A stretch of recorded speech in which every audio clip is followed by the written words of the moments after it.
Welcome back, Android AI Tribe. I'm your host, Val, and this is Anthropology of AI, a podcast that explores the fascinating interplay of artificial intelligence and human experience.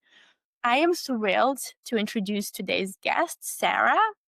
Sarah is a strategic leader and executive coach whose career journey is a powerful case study in holistic growth and change. For over 15 years, Sarah's been at the forefront of marketing as a strategic advisor to some of the biggest names in the industry and a key partner to clients like Google and Meta. What truly inspires me about Sarah's journey is a passion for people first leadership. Sarah's work is focused on helping leaders, especially women, find their purpose and bring more heart, to quote Sarah, to their work. She's the force behind the Texas Executive Leadership Academy, where she designs and leads programs to prepare senior leaders for the C suite. So what I wanted to talk to you today, Sarah, before I kind of pass on the mic to you, is what I was thinking a lot lately, and I think we talked about it a little bit, is the ethical AI, and Mhm. how do we create a better world? Um, because AI in many ways is a mirror reflecting what we value. And so if we prioritize sort of easy engagement, convenience, we'll get the system that automates um, our passive consumption. But if we design for agency, for mastery, for deep human connection, we can create something that helps us become more capable, more human in a positive way. So the challenge is, the data that AI is built on is already filled with historical bias. And so what do we do? We have to be intentional. We have to lean into our unique human qualities that AI can't replicate, such as empathy, intuition, creativity, ethical reasoning. And so that's why I think you're the perfect person for today's conversation. Thank you so much for joining me, and it's genuinely wonderful to reconnect with you after a few years. Yeah. Well, thank you for having me. I'm really excited to be here. I'm really excited to talk about both of these topics. I mean, they are present in every single thing every day, AI and leadership, and it's going to be fun. And it's always good to see you. Awesome. Thanks, Sarah. So my first question is going to be around the evolving landscape for women and in tech leadership, where you have built your career around. You have a lot of experience in high growth marketing and executive leadership, and you've in your career navigated environments where gender bias has significantly impacted women's careers. Um, my question for you is, how did you personally navigate those challenges, like workplace politics, making sure that your voice is heard?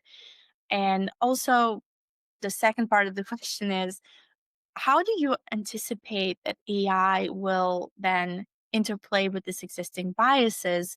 Will it challenge them? Could it, accelerate them? And then kind of the final part of the question is, what steps can we as women take to ensure that AI becomes a force for greater equality in the workplace? Yeah. I when you first brought this question up, like it meant so much to me because the amount of women that come to me and that I coach, right? I'm a woman. I was in leadership. I am still in leadership. It's always at the forefront of their mind, right? These gender bias, these things that are happening, public sector and private sector.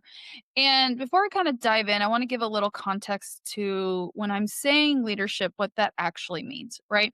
So, as you said, I'm so grateful that I've had 15 years experience in a traditional leadership like we think about it, where I'm leading teams, like global in nature, very large scale. But leadership really is anything with influence, right? So in a role that I'm in right now with the Leadership Academy, I don't directly those people do not report to me. I'm not their manager. And when I'm coaching and consulting in the advisory space, uh, it's I am not managing them, but I am still a leader because I have influence. And so this transcends beyond just having direct reports. It is if you're showing up and people are looking to you, potentially following you or listening to you, you have influence and you are a leader.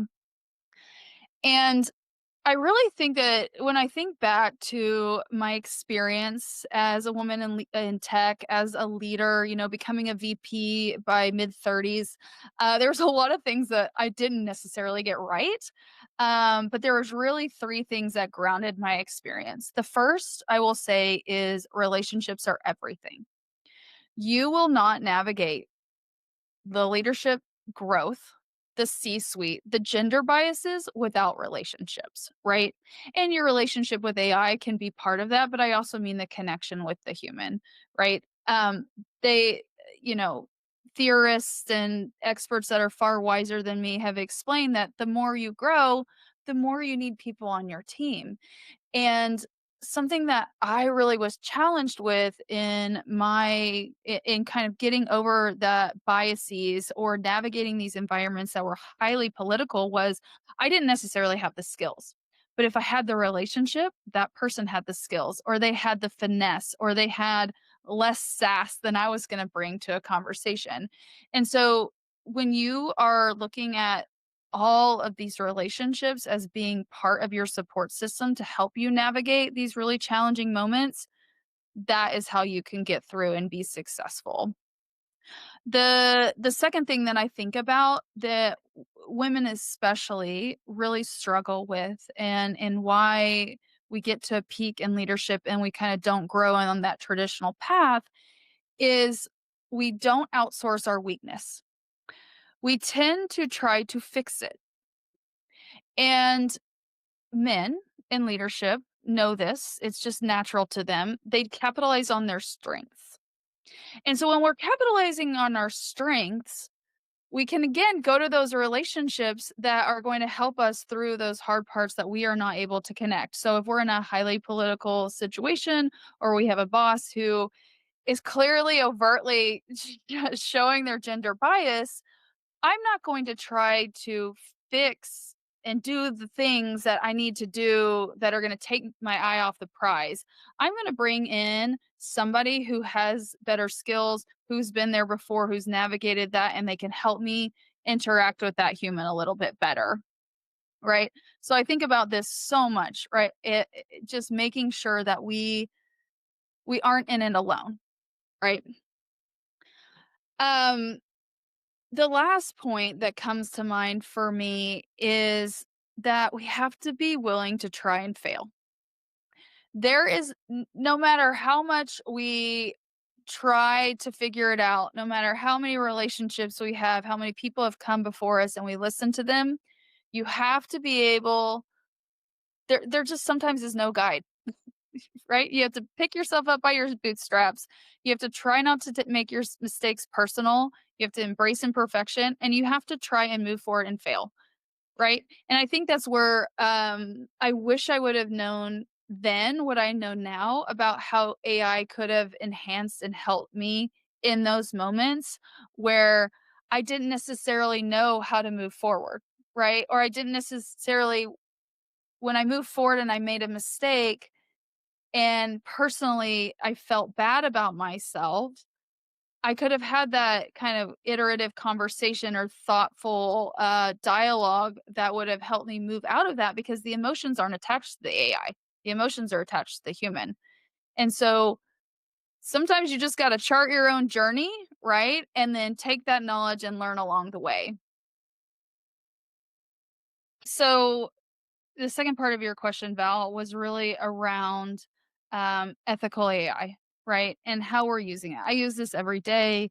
I would hope that most people are using that every day to like leverage for growth and more efficiencies. But you said something, and I think about it so much. It's what you put in that you're going to get out, right? We know that it's learning every single time we have an input, but as women, if we're scared and not using AI because we're afraid it's gonna take our job and we're pressing into these other things so heavily, the AI is not going any tool. truly, is not going to learn and ingest these powerful things that we know about ourselves, these powerful expectations to eliminate biases. I think about there was this study in San Francisco, these two doctors, a male and a female, they were married, were prepping for interviews. And they both used either Gemini or ChatGPT. And one told the male that during his process he should ask for over 300K in salary. And it told the woman to ask for about 60% less in her salary. And I hope in that moment she said, absolutely not. Because that's what we need to do. We need to hold the AI creators accountable, right? Are they doing regular sweeps of the QA for biases? But also, what are we putting in? When we see something, we say something. If the AI is using certain language to distinguish a woman leader versus a male leader, we need to say something. If the AI is saying, well, women categorically make less in this field, we need to say something, right? And the more those inputs get in from women's voices, the more opportunity we have for it to be ethical, for it to be a powerful force for good in our lives. So basically, your recommendation is to harness your agency and contribute to shaping that future by, feeding it data, by actively participating in the process as Yeah. women. Yeah, I think like so many of us sit on the time on the sidelines for many things, right? We have to be perfect in our roles in order to get a promotion, or we don't necessarily use or integrate AI well because we feel like it's going to take away something from us. But if we were to actually really think about it a little bit differently, it's going to ingest the things that we say. It needs our voice in order to be its best and most powerful form. It's What are it's your thoughts? it Yeah, go truly ahead. is a reflection of us. Yeah, I've had similar experiences. I use Gemini a lot for planning. I obviously use it for content creation, and I've had a few moments where the output that I got just didn't land, and I kind of I've given the feedback right away, saying like, "Hey, that's not the main use case. Just because I'm a woman doesn't mean that the main use case for me would be XYZ, that what Gemini Yeah, was kind of assuming. I was like, you're sort of making assumptions, and of course, the agents are typically very apologetic and sort of like, thank you for the feedback, and that there is a hope that by providing this consistent data and participating in that conversation, and sharing the feedback, challenging the bias that exists out there in the content generation process, that will help shape sort of a better experience for for women, for others who are sort of not traditionally, like in the past decades, have been like the predominant participants in the process of creating those outputs. yeah, yeah, and sometimes as we're talking about this, it feels simple, but think about like the two of us. We are still creating a ripple if we were little drops in the ocean. Mm. Imagine if more and more women were doing something like that, right? And we're kind of spreading our voice it through the change that is needed, right? And then obviously we want to have a different lens for the owners of these tools, the people that are ethically bound to the AI working in a certain way. And I think that will come when time as we continue to try to voice and rise up and all be little drops in the ocean. Yeah, no, absolutely. It's sort of like, sounds simple, but it's so complicated in the process. But I think the one thing that really resonates with me, what you're saying, and I also, I follow you as as a leader in empowering women. Like, I follow your posts on LinkedIn, and I do really like your approach with, driving agency, driving that active participation. Like, don't sit on the sidelines, Mhm. stick your neck out, be out there. One thing that I'm really curious about is so I've known you from we were working together at some point, and you were a very successful executive in the tech industry, and then you pivoted your career into the coaching. Mhm. And I remember us having this conversation, and you mentioned something was missing. Mhm. So what is that was missing, especially now we're, talking more and more about AI shaping our world, kind of the non-tech spaces more and more. What do you think, where is that disconnect for women in leadership? Like, and what can we do about it? Yeah. Well, what was missing for me was more impact, right? When I took a scan of the work that I was doing and that I was being asked to do, especially in high growth tech, especially at my level, I wasn't solving the problems that I wanted to solve, and I wasn't spending time with the humans in order to help them solve problems and feel really good about it, right? And I think it took me years to feel that way. It took me years to feel that way. And it took me a really hard situation when I was a VP of growth marketing for a company to face those gender biases, to face those politics and be like, I'm not interested in any other woman that is going to walk this path to feel the way that I feel right now. So if not if not me, then who? If Right. I'm not going to step up and use my experience as a force for good, then why would anybody else, right? How can we make change across any landscape, right? Bias, AI evolution, our roles, our growth, if we're not willing to at least start to take a step forward and take a step forward, right? To carve that path out. And so that's really what set me off on the adventure. It was not linear. It was I did consulting and there was a lot I got wrong along the way. And again, that kind of goes to the point is that you just have to put one foot in front of the other. Failure is part of how you reach your peak, your potential. And now every single day I talk to somebody who's facing challenges or who's facing gender bias or who's worried about their roles or in a job search that their particular skill is shrinking and they're not sure how to pivot to even explain, well, AI is my counterpart. I am using it as a tool to be better at these really critical things in my role, right? Because we're all just kind of learning and figuring it out as we go.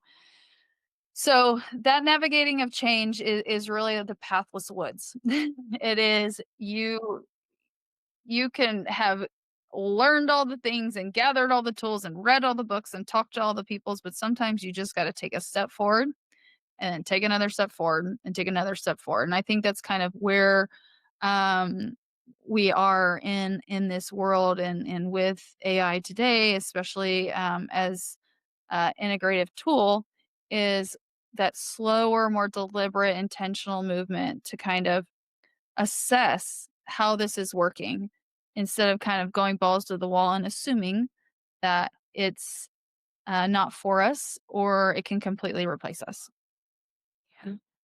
And we don't really know a lot of those things, right? Like to your point, there is no paved path, there is no playbook. The only thing we can do is just make consistent small steps forward. And sometimes it will be a step forward, a step back, a side step. And we sort of need to really redefine failing, right? Like we often tell each other, it should be safe to fail, you should try, but it's almost like failing is a very natural process of Mhm. recovery and development and learning, and it's sort of we almost need to give it like a better better name. No, Um, right? yeah, and so because we don't know a lot of things, I actually would love to explore with you a bit of a philosophical question. Okay. How do you, discover that, like, how do you effectively differentiate between, what is the place of a human, what can a human do versus what can AI do? Like, for example, can AI be taught to become more accountable or more empathetic, like a human, like in that example that you shared with one of your clients that is struggling with, pivoting in her role? Like, how could she potentially partner with AI to be almost like the extension of her? Like, what are your thoughts on that? Like, what does the future look like in like 3 to 5 years in that space? Yeah. Oh, wow. If I knew, I think I would It's a $1 trillion question. live in a mansion somewhere in the south of France, maybe. Um, I, you know, there's different ways to grow. And we have rapidly seen the growth of AI and the functionality of it and the efficiency of it scale really fast. That's a fast moving up the peak. And that's traditionally like what leadership can look like to many people, up the peak. But we forget about the depth. There's depth and widening that comes with growth. And I think that's where we're at now, is that that's a little slower. That's a little, like, frustrating, right? Because it's like, "I just wanna move forward. I need to know these things." And that is where the real learning, the real integration, how we can harvest the superpower of AI to make us better and, to connect stronger and, to uplevel the businesses that we serve and the people that we serve. You mentioned specifically empathy, and do we think that AI can get to the point where it can be empathetic? How cool would that be, right? Um, and the lens that I'm thinking about this is how it is a tool for communication, right? Is it helping us craft communication to connect with someone that has a different communication style or says something a different way or needs to hear it a different way than us? Um, and then we add our heart-led approach to it. We add our empathy lens to it, right? Um, but I do think that there is going to be a flavor of emotion if we have emotional voices and we have a little bit of that input that's going in. I think there can be a little bit of a flavor of what that would look like in 3 to 5 years. Um, and also that creative piece, right? If we're using this technology well in our role, it's taking those lower function tasks off our plate. It is creating efficiencies and effectiveness to allow the human mind to be its most powerful. And so I think about social media, right? And this kind of gets to that 3 to 5 years. Uh, I don't know that let's take the powerhouses, Chat GPT, Claude, Gemini, right? And not to mention the many, many other wonderful AIs out there. They are doing some of the written work of content, right? They can give us ideas, where to start, where to make it more emotionally captivating or like registered to the right audience or pressure test that we are solving a problem with our communication. But what that does is if we use it correctly, it's freeing up these human mind to create these social trends that are never in our wildest dreams would AI be able to create. And that is that potential, that human potential that's at the very peak that we don't get to touch on because we are bogged down in the details. We are bogged down in the busy, in the doing. And when we're not leveraging those tools that can make us more efficient, we don't get to have those creative minds. I think about um the I don't know if you follow the chef who is out there talking about like recipes that suck or food that is so funny. There's this chef guy on Instagram that who in their right mind would have ever thought to do something like that if it didn't come from the human creative brain, right? And so that is the beauty of partnership. And something that I have found that I would hope more people see and that we can get better at. I think actually maybe the AI is probably better at us is in communication and connection through communication. So, I've spoken to I've presented on communication styles and the diversity of communication and where we get it wrong as humans to over 150 people this year, right? And what happens in the human experience of communication is we put a story in our head. Oh, they said this a certain way, they're pissed at me. Oh, they wanted this and I didn't hear it right and therefore it's bad. This conversation is going to go bad and we limit the opportunity for communication.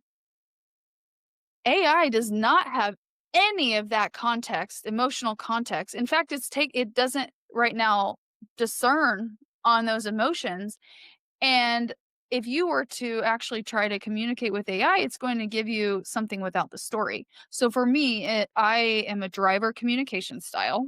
I'm sure that comes as no surprise to you, Val.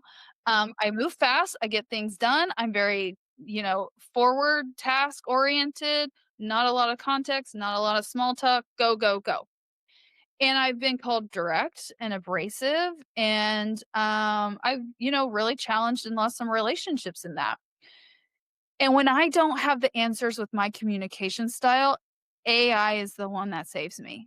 And I say, how would I soften this? Or how can I connect to this person that I know this about them? Right. And it does it way faster than I would ever be able to get to. So I can have that conversation, maintain that relationship, build connection, and move on and do something that is beautiful and powerful that's never been done before. Because the AI was my partner, even at a basic human thing like communication.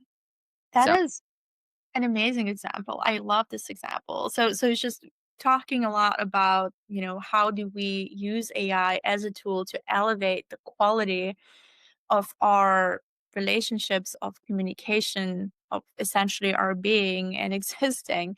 And in this example, I really relate to that. I'm sort of the opposite of you. I'm very dreamy and I get like sort of lost in my thoughts and I tend to overthink things. And so Mhm. sometimes I will overthink to the point where I get into this analysis paralysis. And so what AI does in turn is just like in your example, it helps me keep myself grounded. It helps me start kind of simplifying things, just kick things off, and then I can edit and refine as I see fit. But it can become this really powerful tools to elevate the quality of your communication of your day to day work and relationships. And it really brings me to this point of what you discuss, what you mentioned in the past are, as soft skills, how soft Mhm. skills are being undervalued in favor of like hard skills, especially in Mhm. tech. Whereas what we just talked about in those examples that you mentioned, it's all about self awareness. It's all about the human in the Yeah. loop being at the center of it all and then elevating that, uniquely human experience through AI as a tool. There's nothing about hard skills there really. But can you talk a little bit about, that concept and the soft skills like emotional intelligence, ethical reasoning, collaboration? How can we, help elevate that, and how do we, prepare today's leaders to be at the forefront of that development, like leaning in more into the soft skills? Yeah. Yeah, this is one of my, like, soapbox things because women are graded more on their hard and soft skills, and the concept of, hard and soft skills came from, like, the 1960s in military. There was one hard skill. It was, "Are you, capable of managing the machinery?" Everything else was a soft skill, right? And now 60 something years later, we have put this label on anything that is that like human connection as a soft skill, and in some cases devalued that versus the hard skill, which is like the tactical, get it done, performance, revenue, product sales, et cetera, et cetera. And so if we kind of back out of that, the the soft skills really are what make us special. there is, I have a client who she wasn't a client. She was a friend, a colleague, somebody I knew for a long time. And we were talking about a month ago, and we were talking about therapy, we were talking about coaching. She wants to grow as a leader, and she's like, "Oh, I just used Chat GPT." And I'm like, "Okay, tell me more." And Chat GPT has given her 432 theories on how to do something, right? Well, do this, do this, do this.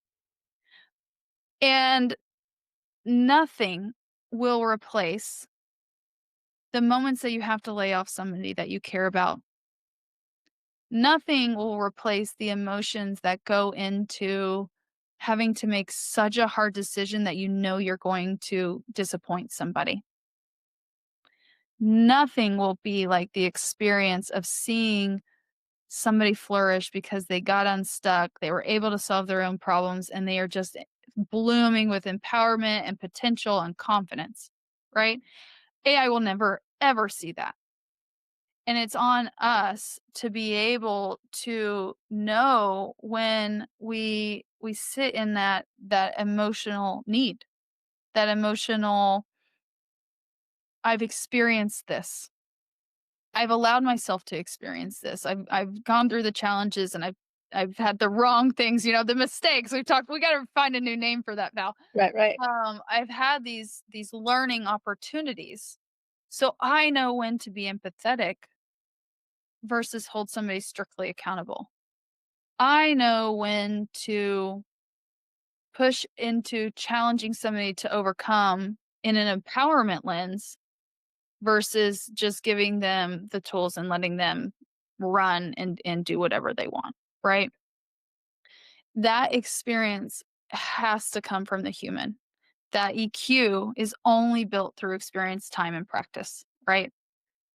And that is the charge that we have to show up well for our people, to have a heart-centered, that's what I call the heart-centered leadership, right?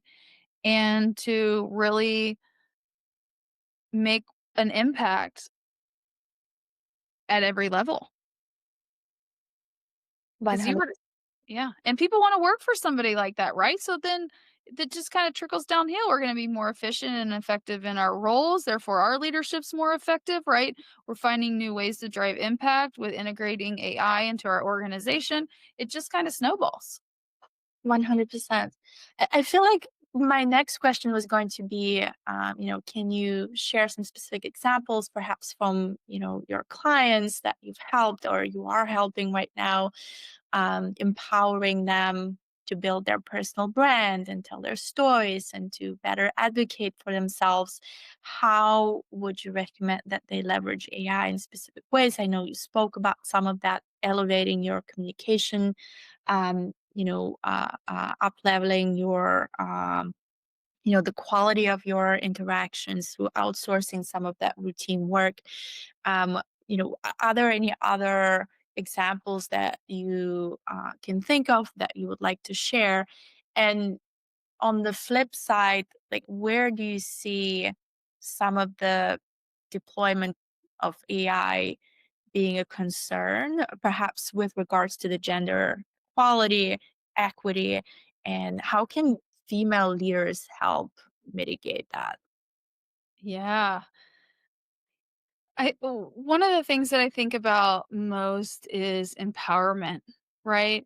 Are we willing to, and AI can feel empowering, right? It can help you feel seen in ways that maybe your manager isn't if they're busy. I have a client, I met with them this week, and there were two instances of, I was like, AI, that is the answer. We're going to build this tool, this integration. We're going to make the machines work for us, right? One was in time, right?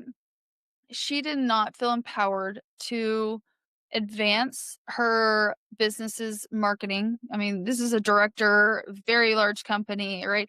Didn't even feel empowered herself to be able to do anything because she didn't have the time, right?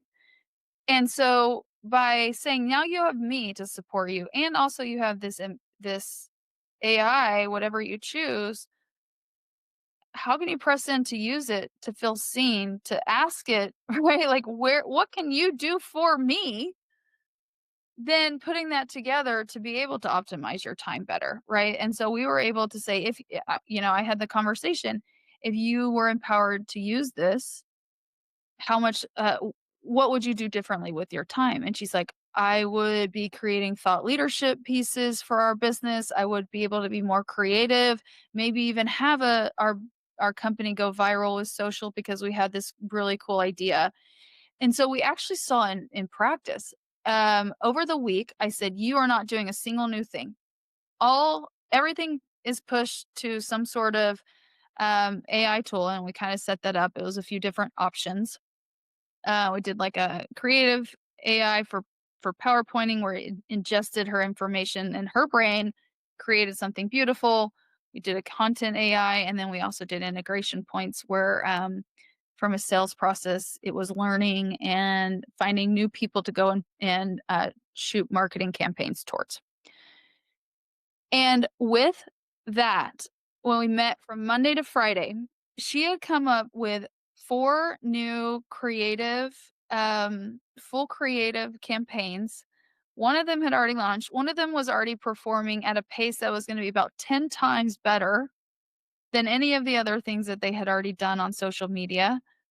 And this is like a fairly well-known brand, just because she had that space. Yeah. Just because she felt empowered to be like, I can work with this, not against this, right? And then the other piece is that communication piece, right? You know, we get stuck in our story and we lose the curiosity and we can't figure out how to communicate for the people top down, bottoms up, all the different layers in our roles. And so we use that to build communication to be able to have her heard by her leaders in a way that they needed to hear. I didn't do that. The AI did that, right? They had empowered her because we were able to say, this isn't working and this is what I need. Help me get there and put those pieces together to optimize, to fix, to bridge the difference, right? And then that's where we are able to shine in that, where we are able to feel more ourselves and are able to take on the chances to be more creative and take on the chances to try new things and to truly find our potential within our roles and our lives. Something you mentioned before and just kind of sparked that thought while you were speaking to this example.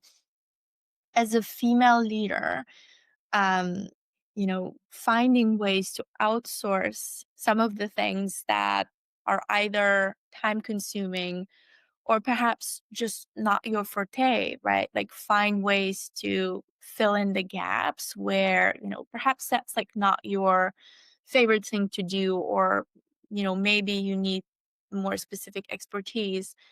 And you mentioned also something about the community of women, right? Like how can women sort of work together to lift each other?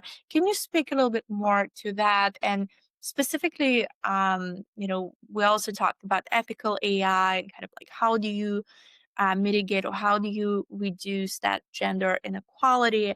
How can female leaders, like, what would you recommend that female leaders focus on in order to, not just help their own impact and, deliver greater impact through outsourcing work and through kind of sourcing talent to, fill in the gaps in their own leadership style, but also like helping other women to reach their goals and deliver greater impact. And do you have a recommendation um for those of us who aspire to lift other women?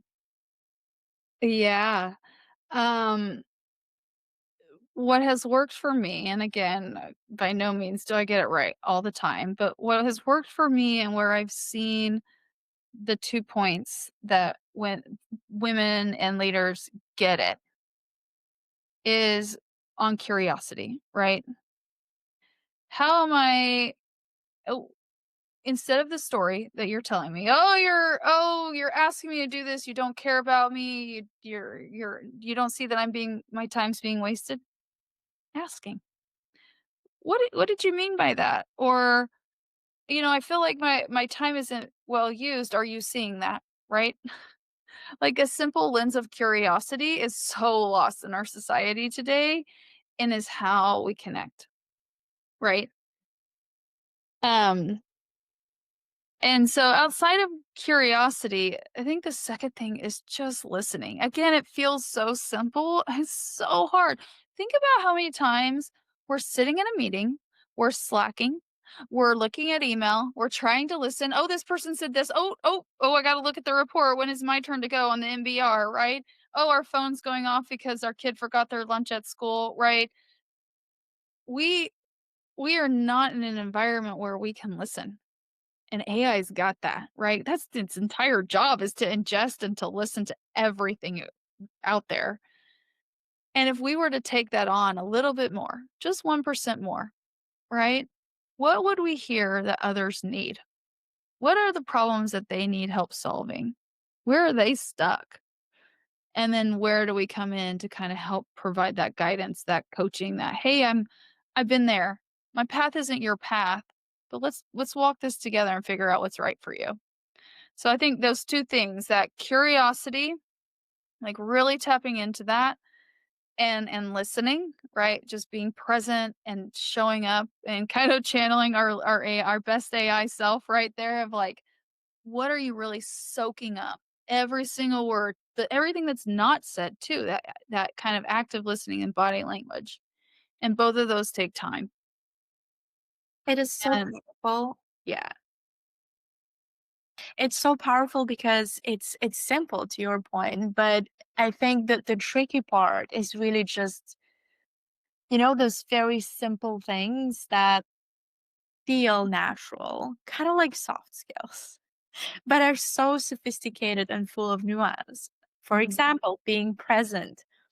How are you listening? Like, are you truly, are you in your mind truly here, or are you sort of somewhere else trying to like problem solve across, different domains of your sophisticated life? And or are you curious? Are you listening and sort of, fill in gaps in your own narrative, or like driving your own narrative forward? Or are you, truly curiously trying to understand the point of view and the context of the other human being? And all of those are really soft skills, and they're so sophisticated yet so simple, right? They're sort of given to us, but to your previous point, our society is almost like not set up for that anymore. Mm. And it gives us this false idea that everything can be um thrown into like this very technical process. You can like micromanage your life and come out on top, but it's not that. Um it's not how it works, right? Mhm. For women especially. Yeah. Yeah. And I think back to that question of in 3 to 5 years, right? If we're not taking the time to go deep on those skills, right? To widen those skills and go really deep and really own it, then in 3 to 5 years, right, we're going to be even farther away from that. And that is the whole value that we provide when AI continues to make our businesses more efficient and is continuing to be integrated in the organizations that we serve, right? And so why would anybody wanna look to us? Why would anybody want to choose to listen to our experience if we didn't craft those things that make them feel seen, that make them feel heard, that give them the courage to continue to move forward, right? Yeah. You know, and that is a risk, and I think that the pendulum will always swing in a lot of Mhm. cases, and, like, as it continues to swing for those skill-based or tactical elements, we have the chance to swing our pendulum a little bit more on that heart-led side and kinda find a happy medium between the 2. Yeah. No, I love that. So your mission, as we've stated, is to bring more heart to leadership.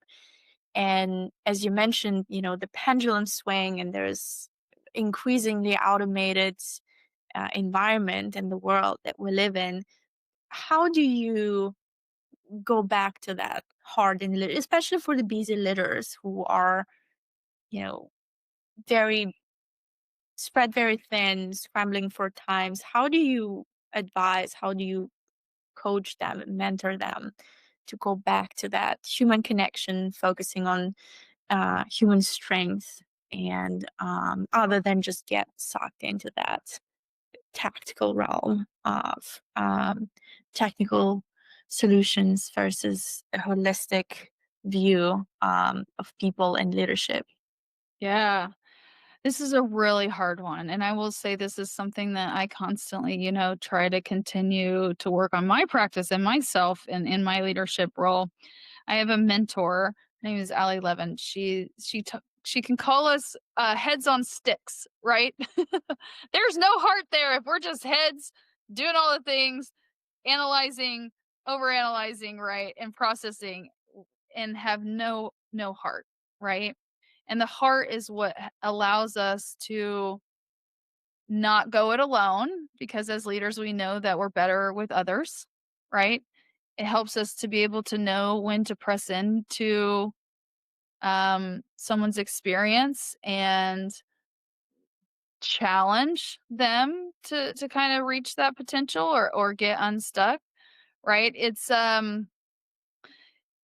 the heart-led leadership is the thing that makes us humans, right? It's the things that we deny about ourselves in so many ways because we get it wrong. It doesn't feel good to feel things, right? And oftentimes our brains or our environments we grew up taught us not to do that. Just keep on pressing forward and perform and achieve, right? But it's really the advantage that we will have in creating that connection, and in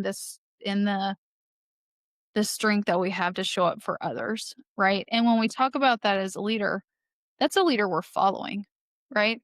Not nobody wants to follow somebody that's just like doing pleasantries when they have to, or somebody that is maybe like giving you a few projects that can work, right? And maybe you're getting to spread your wings a little bit. Nobody cares. Like, I don't want to follow somebody like that. I want to follow somebody who knows the difference between accountability and empathy, right? Doesn't get it all right all the time. I want somebody who's setting a vision, but also listening to me, and has that open door. And those are the things that just inherently our heart, and are inherently how we can show up as humans for ourselves and others, and the genuineness that comes out of that that make us leaders we're following, that make us show up well for other people, and that's truly paramount in what we need in leadership today. Yeah, it's almost like our world is designed for instant gratification and for overconsumption, and the the mindset that things should come easy and things should just sort of fall into your lap, right? And when things get hard, which they inevitably do, Mhm. especially in leadership, especially actually like in any space where you have to deal with humans. And I think I learned it really the hard way when I became a mom, and I just realized how much kids get sick. And I think you don't have to be a mom to experience, like the harsh realities of life, of like, Yeah. sickness and something happened, like there are always problems, right? Yet we designed our world into this fairy tale space where it's almost like expected that there are no problems. And when problems arise, we sort of expect them to go away following like a playbook, but there is never a playbook. And so like the truth for like sort of the humans in general, but like leaders in particular, and that influence and bringing people together and delivering like true impact is really always living in this chaos and in this space where like no one tells you what to do. Mhm. Everything seems like all over the place, and you somehow have to navigate that. And then, on top of that, we have technology that sometimes works, sometimes doesn't, and can potentially be powerful, but also disruptive.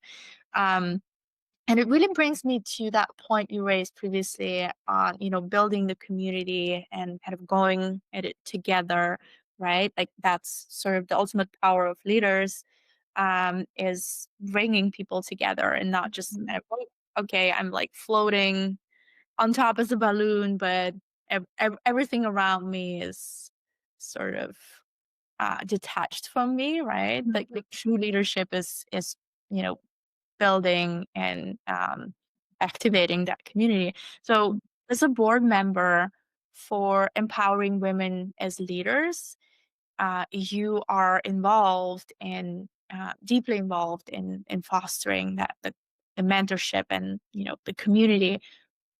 How do you envision this crucial support systems evolving for women in the time of AI? But can AI, help in building stronger networks and mentorship opportunities in communities, or does that sort of remain, you know, the fundamental human role? Like, can AI play a positive role in this? I love this question, and I thought it would be fun. I kind of went back and forth, and I'm never going to say no to anything, right? I know that's just not who I am. I'm like, yeah, AI can do everything, or we can do everything, and beautiful world together. So I actually asked. I use Gemini too, mostly. That's my Google loving roots right there. I asked Gemini the question. And I was like, "Can you create communities? Like, can you build networks?" You know? And of course, it has all the confidence in the world, and it's like, "Yeah, I can do that." But I'll never, do it in the X, Y, and Z way. And I think to me, it goes back to experience, right? And, again, like, knowing that you can call somebody and cry to them because they will listen, and like, or as a mentor, I have women that do that. They call me, and I've cried to my mentor too because I wasn't seen. I wasn't heard. I said something, and then my male colleague said it the exact same way, and they heard him and they didn't hear me, and what am I doing wrong, right?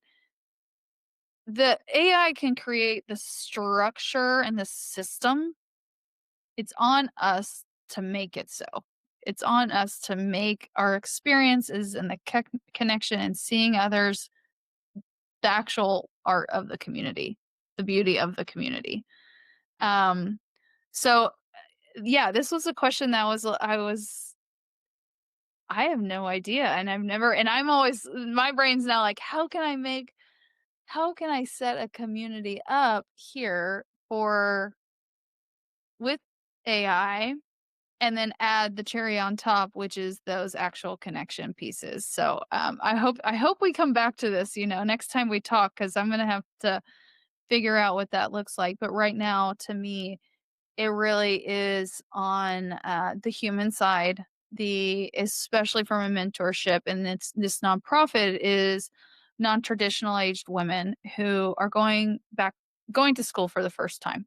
So either they went to the military, they had children young, they had children and never went to school, and so it's harder for them to stay in school. Um, and so we give them money, and we also give them mentorship because we know money at the end of the day can only get you so far, but experiences and relationships and knowing when to press into your strengths and knowing when to pull back on the things that you should not be spending time on, that that comes from the human. That comes from the connection. Actually getting out there and doing it and being in it, essentially, that like the fundamental human experience, like the messy and present, Mm. and the true. So not just sort of like planning and theorizing and envisioning, but the actual community, like the meaning of it is sort of like sitting in that conversation when someone cries and like things are uncomfortable and hard, Mhm. because that's like the essence and the value of the community. Totally. And, I don't fancy myself a writer. I don't feel like I'm that great of a designer of, like, facilitating, like, workshops. But if I've run a women's community up until about 3 months ago, ran this with my mentor, and I it was still on me to make that community valuable, but the AI technology could create a, game or an activity that brought that out in us, right? Because I don't wanna sit there and be like, "I need you to be vulnerable right now." Or it's gonna be like, no, Sarah." But if I said, "Hey, I want to I want to create a space for safety and vulnerability and conversation and to discuss how we are making a difference for our teams, but also how are we finding time to really become curious and evolve our learning, etc." AI created an exercise that then, when deployed by us, me as the leader of that community, and us as the community as a self, it created that vulnerability. It created the authenticity, and then it created outcomes that I wouldn't have gotten about if I just sat there and did it the Sarah way, right? It was really Yeah. beautiful. I absolutely love that, especially as an anthropologist.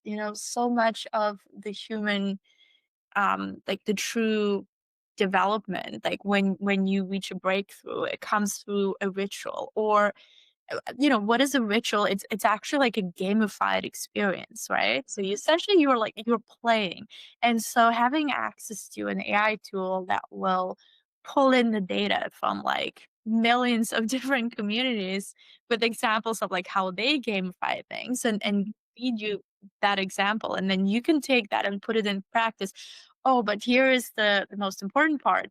You actually have to do it. Like, you have to do the exercise, right? Like, you have to gather the people around, and they will actually have to, like, follow the steps and, participate in the actual exercise. But that's really the power of harnessing that collective wisdom that AI is essentially, as a leader, and then putting it into practice with Mhm. with your people, to help them to drive the value of that community, and help them connect and help them problem solve in a creative way and bring the best out in humans. Yeah. Yeah. And, in reflection over the last year, especially because I've really been pressing the AI that I use to the limits, it has made me better. It has made me better for others. It has made me a better communicator. It has made me better with my time. It has made me more creative, right? It's everything you just said. Yeah, that's wonderful. Sarah, this has been a true pleasure and a super interesting conversation. Thank you so much. I'd love to have you on the podcast again. As I mentioned, I follow your post, I follow your Mhm. journey and your recommendations, and really, really grateful for your time and your insights. Thank you. I feel like the lucky one. I'm super honored to have been here and chatted with you on this, and I can't wait to do it again. Amazing. Thank you so much. Thank you.